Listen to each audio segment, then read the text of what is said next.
feel like I need to do something, but I don't. I don't do my face a lot. If you know me at all, I don't do my face a lot. But I have a performance this weekend, and I want to make sure that this stays on while I dance. So this is more of like a test run for me before I go to a dance class. Here's hoping. Not really good with my face either. I'm not good at doing makeup. I also forgot eyeliner. Now I'm just complaining about my face. Sorry. 100% not what this video is about too. Well, let me first of all introduce myself. Hi there, my name is Sarah. Welcome to my channel, or welcome back to my channel if you're a recurring guest. I know I was complaining about my face, but I'm going to talk about books today. In a few of my other vlogs or other bookish videos, I've talked about how this year happens to be my year of reading memoirs and biographies. Autobiographies. These are people who write their own books about their own stories. It might have been because I started this year off reading a memoir, and so I think I just kind of flowed into the rest of the year. I'm currently reading one on an audiobook that I will talk about in a little bit. So far, hold on, let me count it on my Goodreads. 1, 2, 3, 4. This one's the 5th one. I've read 5 memoirs this year so far, most of them on audiobook, but nonetheless, that counts as reading. So I wanted to talk to them. I'm not going to talk to the books, but I am going to talk to you about those 5 books because I actually really enjoyed them and I would like to recommend them to anyone. So here are basically some recommendations on memoirs you can read to or listen to this year. So like I said, I started off this year reading a memoir. I actually purchased this book, so I have it on me and I read the physical copy, and that is Viewfinder. Hold on one second. A Viewfinder, a memoir of seeing and being seen by John M. Chu. If you don't know who John M. Chu is, he is the director of Crazy Rich Asians, In the Heights, the Wicked films, Step Up, the sequels, the Justin Bieber movies. I think this year I'm wanting to get back into my creativity, as some of you also might not know or may know. I'm recovering from creative burnout. I have been for almost 2 years now. So actually reading this book has helped me a lot with that recovery, just getting back into that mentality and getting it from someone who is successful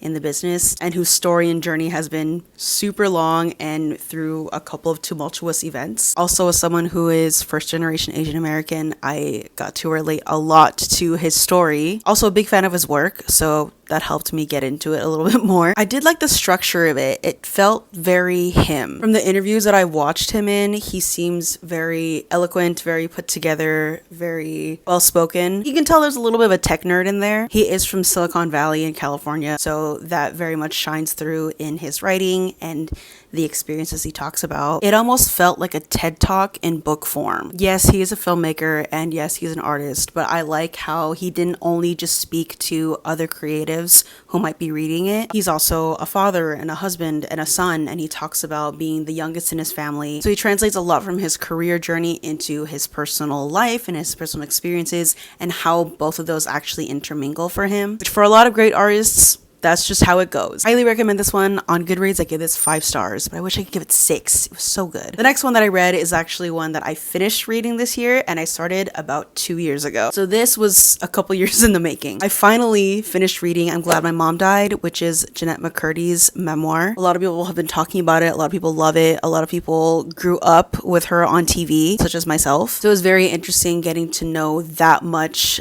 about her that I didn't even know. I'm sure as many of us did, myself included, we looked up to Sam from iCarly as a character. She was so brave and outspoken and ballsy, and I just thought she was also just a really gorgeous human being, and I wanted to have her confidence. But for a lot of actors, sometimes we are not as similar to our characters or the characters we're known for. For Jeanette, she didn't want this life for herself necessarily. It's something that her mom wanted for her, and through her, she kind of got to live the life that she always wanted at the expense of almost inherently hurting her daughter. So she talks a lot about that, and you can kind of tell that she went to all these deep, dark places that I'm sure she didn't want to relive as an adult. I had to pause reading this book for about 1.5 years just because a lot of the contents were really intense. I dove back into it this year and then finished it off, I think, listening to her audiobook, which I love when a memoir is read by the author for the audiobook. It just makes it feel that much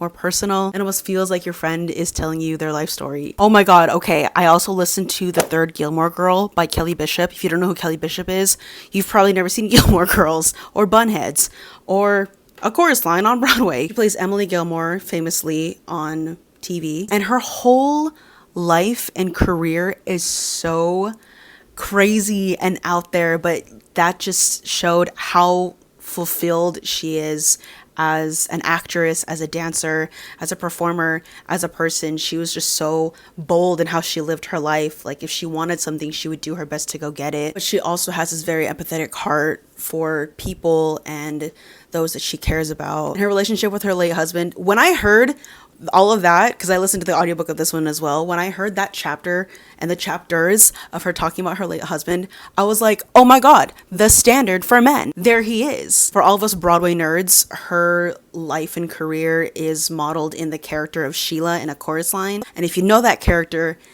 that's her. All of it and how she explains how much of her personal story was in that character and at the ballet and all that stuff is so good. And she also translates, and she'll have like the lyrics of the songs and the dialogue that she has, and she's like, and this is how it correlated to me. This is why that part of the song and that's why part of that dialogue and the monologue is me. I almost missed the back of my armchair thingy. It's also so very well written. It kind of felt like I was sitting at the feet of my grandma who told me about how she used to be a dancer on Broadway, and you're like, wow, grandma, really? That was all you? Oh my gosh, how cool. And I get to tell all my friends, my grandma was on Broadway, or my grandma was on TV, or my grandma blah, blah, blah, all this stuff. That's what it felt like, and it's so cool as someone who doesn't have a grandmother anymore. I haven't had a grandmother since I was 5.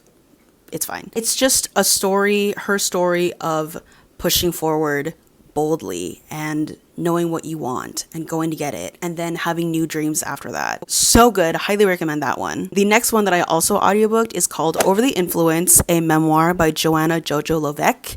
Didn't know that's how you pronounce her last name until she said it. I thought it was like Levesque. Millennials will know her from her pop star days. She's still a pop star. Hold on. Hang on a second. She's still a pop star. Her hit songs like Leave, Get Out, Too Little Too Late, Baby It's You. I didn't realize she was that big of a deal in the R&B world. I just knew her from like the Radio Disney stuff. Didn't realize we were also close in age. I thought she was a lot older than me. Not a lot older, just like a few years older, just because of the maturity of her voice and the way she would carry herself. She talks about her own personal struggles with drugs and alcohol, abuse from different people, different execs, relationship with her parents, and how a lot of these things that happen to you are probably genetic or generational. Being so young in an industry that praised you for being young, but then also looked down on you because you're young. How to overcome those things that are passed down to you through generations. Actually, when I told somebody a few months ago that I wanted to listen to this audiobook and how it was by JoJo, they told me like, she doesn't have any problems. Like, what'd she have a memoir for? But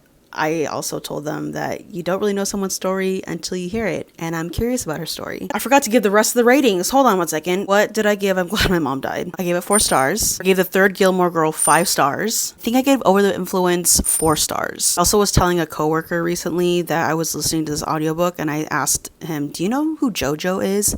And he went, Siwa? I just felt so old. She also touches on that in her book, which I think is super funny. Yeah, she writes with such maturity and intelligence for someone that you only see as like a singer or a pop star or a, I guess, B-list movie actress. I don't know if she's B-list. Is she B-list? She did RV with Robin Williams. Also Aquamarine. She talked about it as well. Oh my god. Someone's experience with one thing can seem like such a different thing when you actually get to hear from that person unfiltered. And the 5th one that I'm actually currently listening to the audiobook of is Constance Wu's memoir. That was really difficult for me to say, sorry. It's called Making a Scene, and I thought it was going to be like a lot of other memoirs being chronological. And then I started listening to it and the different chapters, and I realized it's not chronological. They're written like essays, which I think is so cool and really beautiful. It took me a couple of chapters to figure it out, but so far I'm really enjoying it. A lot of it is very relatable. Again, as a first generation Asian American